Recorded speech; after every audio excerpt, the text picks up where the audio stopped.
ಓಂ ನಮಃ ಶಿವಾಯ.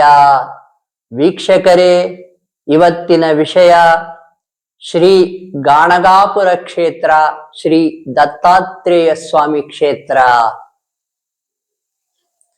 ನೋಡಿ, ಗುರು ದತ್ತಾತ್ರೇಯರ ಆಶೀರ್ವಾದ ಇದ್ರೆ ಗುರುಬಲ ಇರ್ತದೆ. ಯಾರ್ಯಾರಿಗೆ ಗುರುಬಲ ಇಲ್ಲವೋ, ಗುರು ಯಾರ್ದಾದ್ರೂ ಜಾತಕದಲ್ಲಿ ಶಕ್ತಿಯುತನಾಗದೇ ಇದ್ರೆ, ನೀಚನಾಗಿದ್ರೆ, ಅಥವಾ ಒಳ್ಳೆಯ ಸ್ಥಾನದಲ್ಲಿ ಇಲ್ಲದೇ ಇದ್ರೆ ನಿಮ್ಮ ಶಾಸ್ತ್ರಿಗಳ ಹತ್ರ ಕೇಳ್ಕೊಂಬಿಡಿ. ಹಾಗೇನಾದ್ರೂ ಇದ್ರೆ, ಗುರುಬಲ ಗುರುಶಕ್ತಿ ಇಲ್ಲದೇ ಇದ್ರೆ ನೀವು ಗುರು ದತ್ತಾತ್ರೇಯ ಕ್ಷೇತ್ರಕ್ಕೆ ಹೋಗಿ ಬನ್ನಿ. ಗಾಣಗಾಪುರದಲ್ಲಿದೆ. ಇದು ಗುಲ್ಬರ್ಗದಿಂದ ಕಲಬುರ್ಗಿ ಅಂತ ಏನ್ ಕರಿತೀವಿ, ಕಲಬುರ್ಗಿಯಿಂದ ಒಂದು 40 ಕಿಲೋಮೀಟರ್ ದೂರದಲ್ಲಿ ಇದು ಇರಬಹುದು, ಹೆಚ್ಚು ಕಡಿಮೆ. ಭೀಮಾ ನದಿಯ ದಡದಲ್ಲಿದೆ. ಅಲ್ಲಿಯೂ ಕೂಡ ಭೀಮಾ ಮತ್ತು ಅಮರ್ಗ್ಯ ನದಿಗಳ ಸಂಗಮ ಇದೆ. ಎರಡು ನದಿಗಳು ಬಂದು ಆ ಕ್ಷೇತ್ರದಲ್ಲಿ ಕೂಡುತ್ತವೆ, ಸಂಗಮ ಅಂತ ಕರೀತಾರೆ. ಈ ಭೀಮಾ ನದಿಯ ದಡದಲ್ಲಿ ಏನು ಶ್ರೀ ಗಾಣಗಾಪುರ ಕ್ಷೇತ್ರ ಇದೆ, ಭೀಮಾ ನದಿಯಲ್ಲಿ ಮಿಂದು ಬಿಟ್ಟು ನೀವು ಸ್ನಾನ ಮಾಡಿ ಶ್ರೀ ಗುರು ದತ್ತಾತ್ರೇಯರ ಒಂದು ಆಶೀರ್ವಾದ ತಗೊಂಡ್ರೆ ಗುರುವಿನ ಶಕ್ತಿ ಬರ್ತದೆ. ಅಷ್ಟೇ ಅಲ್ಲ, ಈ ಒಂದು ಕ್ಷೇತ್ರದ ಮಹಾ ವಿಶೇಷ ಏನಪ್ಪಾ ಅಂದ್ರೆ, ಏನು ದೆವ್ವಗಳು ಭೂತಗಳು ಮೆಟ್ಕೊಂಡಿರ್ತಾವೆ, ಆ ದೆವ್ವಗಳನ್ನ ಭೂತಗಳನ್ನ ಗುರು ದತ್ತಾತ್ರೇಯ ಸ್ವಾಮಿ ತನ್ನ ಶಕ್ತಿಯಿಂದ ಹಾಗೆಯೇ ಓಡಿಸ್ಬಿಡ್ತಾನೆ. ಆ ಕ್ಷೇತ್ರಕ್ಕೆ ಹೋದ್ರೆ ಸಾಕು, ವಿಶೇಷವಾಗಿ ಅಮಾವಾಸ್ಯೆ ದಿನದಂದು ಆ ಕ್ಷೇತ್ರಕ್ಕೆ ಹೋದರೆ ಸಾಕು, ಯಾರಿಗೆ ಈ ದೆವ್ವಗಳು ಭೂತಗಳು ಕಾಟ ಕೊಡ್ತಾ ಇದ್ದಾವೆ, ಆ ದೆವ್ವ ಭೂತಗಳು ದತ್ತಾತ್ರೇಯ ಸ್ವಾಮಿಯ ಸನ್ನಿಧಾನದಲ್ಲಿ ನಿತ್ಕಣಲ್ಲ. ಅವು ಹೆದರ್ಕೊಂಡು ಅಲ್ಲಿಂದ ಓಡಿ ಹೋಗ್ತವೆ, ಆ ವ್ಯಕ್ತಿಯನ್ನ ಬಿಟ್ಟು ಹೋಗ್ತವೆ. ಯಾರಿಗಾದ್ರೂ ಈ ತೊಂದರೆಗಳಿದ್ರೆ ನೋಡಿ, ಉತ್ತರ ಕರ್ನಾಟಕ ಭಾಗದಲ್ಲಿದೆ. ಉತ್ತರ ಕರ್ನಾಟಕ ಜನರಿಗೆ ಇದು ಗೊತ್ತು. ಈ ವಿಷಯ ಯಾರಿಗ್ ಗೊತ್ತಿಲ್ಲವೋ ಅವರಿಗೆ ಈ ವಿಡಿಯೋವನ್ನು ಮಾಡಿ ತಿಳಿಸ್ತಾ ಇದ್ದೇವೆ. ಯಾವ ರೀತಿ ಉಕ್ಕಡಗಾತ್ರಿ ಕ್ಷೇತ್ರದಲ್ಲಿ ಶ್ರೀ ಕರಿಬಸಜ್ಜನ ಸನ್ನಿಧಾನದಲ್ಲಿ ದೆವ್ವಭೂತಗಳು ಓಡಿಸಲ್ಪಡುತ್ತವೋ, ಹಾಗೆಯೇ ಶ್ರೀ ಗಾಣಗಾಪುರ ಕ್ಷೇತ್ರದಲ್ಲಿ ಶ್ರೀ ದತ್ತಾತ್ರೇಯ ಸ್ವಾಮಿ ಸನ್ನಿಧಾನದಲ್ಲಿಯೂ ಕೂಡ ಈ ದೆವ್ವಭೂತಗಳು ಓಡಿ ಹೋಗ್ತವೆ. ಅಮಾವಾಸ್ಯೆ ದಿನದಂದು ಹೋಗಬೇಕು ಇಲ್ಲಿ. ಆಗ ನೀವು ನೋಡಬಹುದು ಆ ವಿಸ್ಮಯಗಳನ್ನ, ಭಗವಂತನ ಶಕ್ತಿಯನ್ನ ನೋಡಬಹುದು. ನೋಡಿ, ಸಾಕಷ್ಟು ಕ್ಷೇತ್ರಗಳಲ್ಲಿ ಈ ಮಾಟ ಮಂತ್ರಗಳನ್ನು ಓಡಿಸ್ತಕ್ಕಂತ, ಈ ದೆವ್ವಭೂತಗಳನ್ನು ಓಡಿಸ್ತಕ್ಕಂತ ಶಕ್ತಿ ಇರ್ತದೆ. ಈ ನಮ್ಮ ಯೂಟ್ಯೂಬ್ ಚಾನಲ್ ನಲ್ಲಿ ಸಾಕಷ್ಟು ವಿಡಿಯೋಗಳನ್ನ ಬಿಟ್ಟಿದ್ದೇವೆ. ಹಾಗೆ ನಾವು ಈ ರಿಸರ್ಚ್ ಗಳನ್ನ ಸಾಕಷ್ಟು ಮಾಡಿದ್ದೇವೆ, ಯಾವ್ಯಾವ ಕ್ಷೇತ್ರದಲ್ಲಿ ಏನೇನು ಶಕ್ತಿ ಇದೆ ಅಂತ.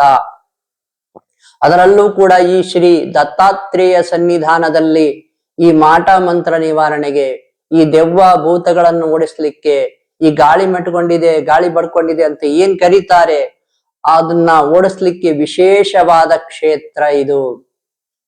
ನೋಡಿ, ಯಾರ್ಯಾರಿಗೂ ಗುರು ಚೆನ್ನಾಗಿಲ್ವೋ ಗುರು ದತ್ತಾತ್ರೇಯ ಸ್ವಾಮಿ ಸನ್ನಿಧಾನಕ್ಕೆ ಹೋದ್ರೆ ಅದು ಕೂಡ ಒಳ್ಳೇದಾಗ್ತದೆ.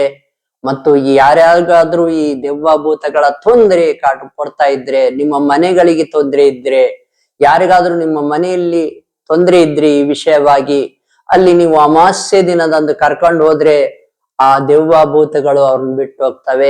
ನೀವು ಅಮಾವಾಸ್ಯೆ ದಿನದಂದು ಕರ್ಕೊಂಡೋಗಿ ಈ ಒಂದು ತೊಂದರೆಯಿಂದ ನೀವು ಹೊರ ಬರಬಹುದು. ಇದು ಕಲಬುರ್ಗಿ ಜಿಲ್ಲೆಯಲ್ಲಿದೆ. ಕಲಬುರ್ಗಿಯಿಂದ ಒಂದು 40 ಕಿಲೋಮೀಟರ್ ದೂರದಲ್ಲಿದೆ. ಬೆಂಗಳೂರಿನಿಂದ ಹೋಗ್ಬೇಕಂದ್ರೆ ರೈಲ್ ವ್ಯವಸ್ಥೆ ಕೂಡ ಇದೆ. ಭೀಮಾ ನದಿ ವಿಶೇಷವಾದ ನದಿ. ನೋಡಿ, ಅದರಲ್ಲೂ ಕೂಡ ಏನು ವೃಶ್ಚಿಕ ಸಂಕ್ರಮಣ ಅಂತ ಕರಿತೀವಿ, ಹೆಚ್ಚು ಕಡಿಮೆ ನವೆಂಬರ್ 16ನೇ ತಾರೀಕು ಅಥವಾ ನವೆಂಬರ್ 17ನೇ ತಾರೀಕು ಬರ್ತದೆ. ಇದು ಮತ್ತೊಮ್ಮೆ ಹೇಳ್ತೇನೆ ಕೇಳಿ.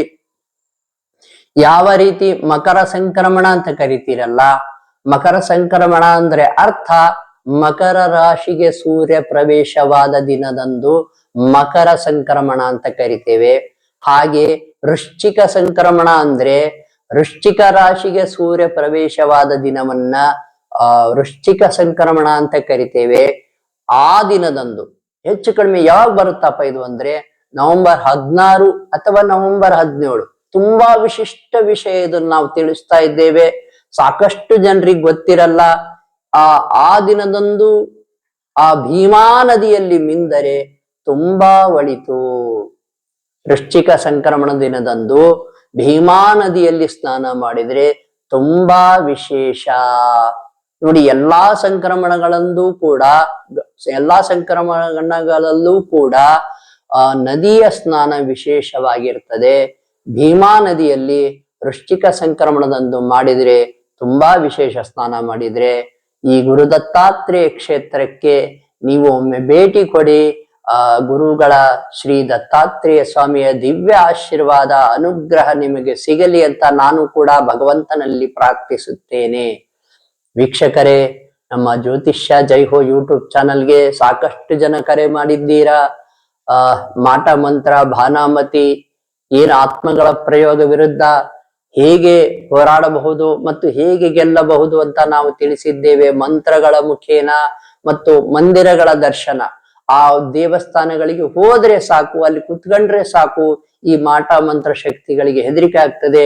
ಅವು ಅಲ್ಲಿ ನಿಲ್ಲಕ್ಕಾಗಲ್ಲ, ನಿಮ್ಮನ್ನು ಬಿಟ್ಟು ಹೋಗ್ಲಿಕ್ಕೆ ಪ್ರಯತ್ನಿಸ್ತಾ ಇರ್ತಾವೆ. ಆ ಒಂದು ತೊಂದ್ರೆ ಆ ಗುಡಿಗಳಿಗೆ ಹೋದ್ರೆ ಸಾಕು ತಗ್ಗಿ ಬಿಡುತ್ತೆ, ಕಡಿಮೆ ಆಗುತ್ತೆ. ಅಲ್ಲಿಂದ ನಿಮಗೆ ಒಳಿತಾಗ್ಲಿಕ್ಕೆ ಸ್ಟಾರ್ಟ್ ಆಗ್ತದೆ.